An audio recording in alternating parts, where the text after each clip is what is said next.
हाय दोस्तों, नमस्कार। मैं नंद किशोर आर्य और आप सभी का हमारे YouTube चैनल जागरूक मन में स्वागत है। तो अभी तक अगर मेरा चैनल सब्सक्राइब ना किया तो प्लीज़ इनको सब्सक्राइब करें, बेल आइकन को जरूर दबाएं और हाँ, अगर मेरा विषय अच्छा लगे तो शेयर करना बिल्कुल ना भूलना।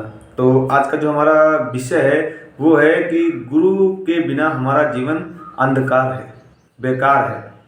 चलिए चलते हैं अपने विषय की तरफ। एक बार 3 शिष्य अपने गुरु के आश्रम में जाते हैं और अपने गुरु जी से पूछते हैं कि गुरु जी, कुछ लोग कहते हैं कि जीवन एक संघर्ष है, कुछ कहते हैं कि जीवन एक खेल है और कुछ जीवन को कहते हैं एक मिल गया।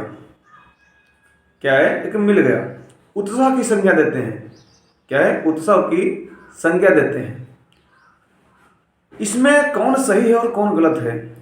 गुरु जी ने तत्काल बड़े ही धैर्यपूर्वक उत्तर दिया, पुत्र, जिन्हें गुरु नहीं मिला उनके लिए जीवन एक संघर्ष ही है। जिन्हें गुरु, उनका जीवन एक खेल है। जिन्हें गुरु नहीं मिला तो उनका जीवन एक खेल है। और जो लोग गुरु के द्वारा बताए गए मार्ग पर चलने लगते हैं या चल रहे हैं, मात्र वही लोग जीवन में एक उत्साह का नाम देने का साहस जुटा पाते हैं। यह उत्तर सुनने के बाद भी शिष्य पूरी तरह संतुष्ट नहीं हुए। गुरु जी को इस चीज का आभास हो गया था। क्या था? गुरु जी को इस चीज का आभास हो गया था। क्या है? आभास हो गया था। तो क्या फिर उसके बाद हुआ? गुरु जी ने शिष्यों से क्या कहा कि लो, तुम्हें इस संदर्भ में एक कहानी सुनाता हूं, ध्यान से सुनोगे तो स्वयं ही अपने सारे प्रश्नों के उत्तर कहानी में पा जाओगे। शिष्य ने बोले, ठीक है गुरु जी, हम बहुत ध्यानपूर्वक कहानी सुनेंगे। उन्होंने जो कहानी सुनाई वह इस प्रकार थी। क्या थी? चलिए चलते हैं। वीडियो पूरा देखना, इसकी बिल्कुल मत करना। यह कहानी आपके दिल और दिमाग को खोल कर रख देगी। एक बार की बात है। क्या है? एक बार की बात है, एक आश्रम में 3 शिष्यों ने अपना अध्ययन संपूर्ण करने पर अपने गुरु जी से क्या कहा? अपने गुरु से बताने के लिए विनती की कि उन्हें गुरु दक्षिणा में उनसे क्या चाहिए। यानी कि शिष्य ने कहा कि गुरु दक्षिणा में हमसे आपको क्या चाहिए। ठीक है। तो पहले तो मंद मंद गुरु जी जो हैं, पहले तो मंद मंद मुस्कुराए और फिर बड़े ही स्नेहपूर्वक कहने लगे, मुझे तुमसे, क्या कहा? मुझे तुमसे गुरु दक्षिणा में एक थैला भर के सूखी पत्तियां चाहिए। थैला भर के सूखी पत्तियां चाहिए, ला सकोगे? तीनों शिष्यों ने मन ही मन बहुत प्रसन्न हुए, क्योंकि उन्हें लगा कि वे बड़ी आसानी से अपने गुरु जी की इच्छा पूरी कर सकेंगे। सूखी पत्तियां तो जंगल में सर्वत्र बिखरी पड़ी रहती हैं। वे उत्साहपूर्वक एक ही स्वर में बोले, जी गुरु जी, जैसी आपकी आज्ञा, हम तुरंत जाएंगे। अब क्या था? अब वे तीनों, क्या हुआ? अब वो तीनों शिष्य चलते चलते एक समीपस्थ एक जंगल था, उसमें पहुंच गए। लेकिन यह देखकर कि वहां पर जो देखा, चकित रह गए कि सूखी पत्तियां केवल एक मुट्ठी भर ही थी उनके।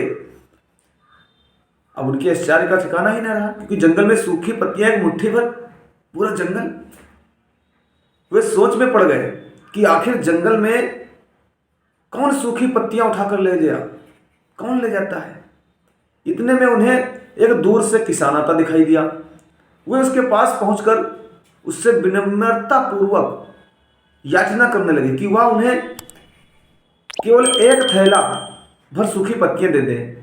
अब उस किसान ने क्या था? अब किसान ने उन शिष्यों से क्षमा याचना करते हुए उन्हें यह बताया कि वह उनकी मदद नहीं कर सकते, क्योंकि उसने सूखी पत्तियों का ईंधन के रूप में पहले ही उपयोग कर लिया था।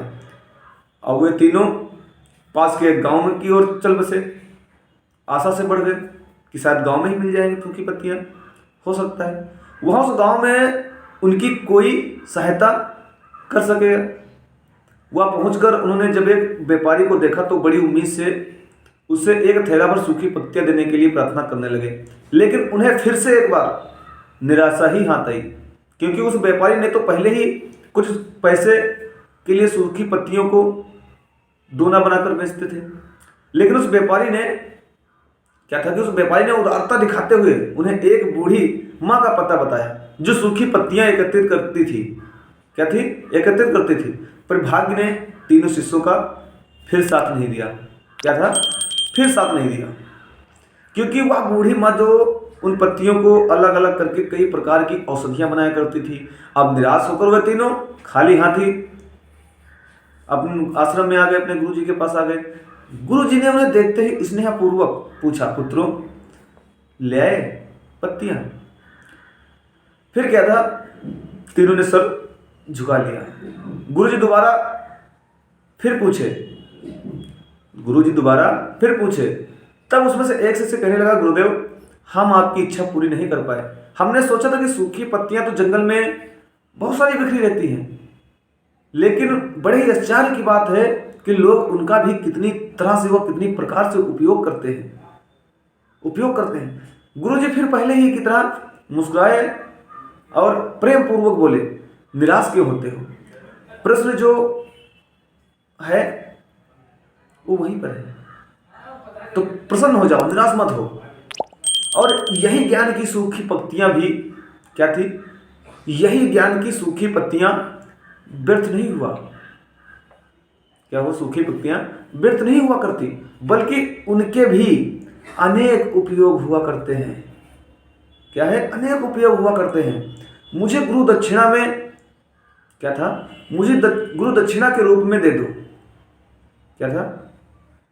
मुझे गुरु दक्षिणा के रूप में दे दो। तीनों शिष्य जो हैं गुरु जी को प्रणाम करके खुशी खुशी अपने घर लौटने लगे।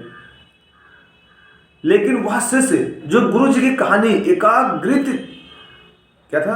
एकाग्रचित होकर सुन रहा था, अचानक बड़े उत्साह से बोला, गुरु जी अब मुझे अच्छी तरह से ज्ञात हो गया है कि आप क्या कहना चाहते हैं। आपका संकेत वस्तुतः इसी ओर है, न कि सर्वत्र सुलभ सूखी पत्तियां सार्थक या बेकार नहीं होता है।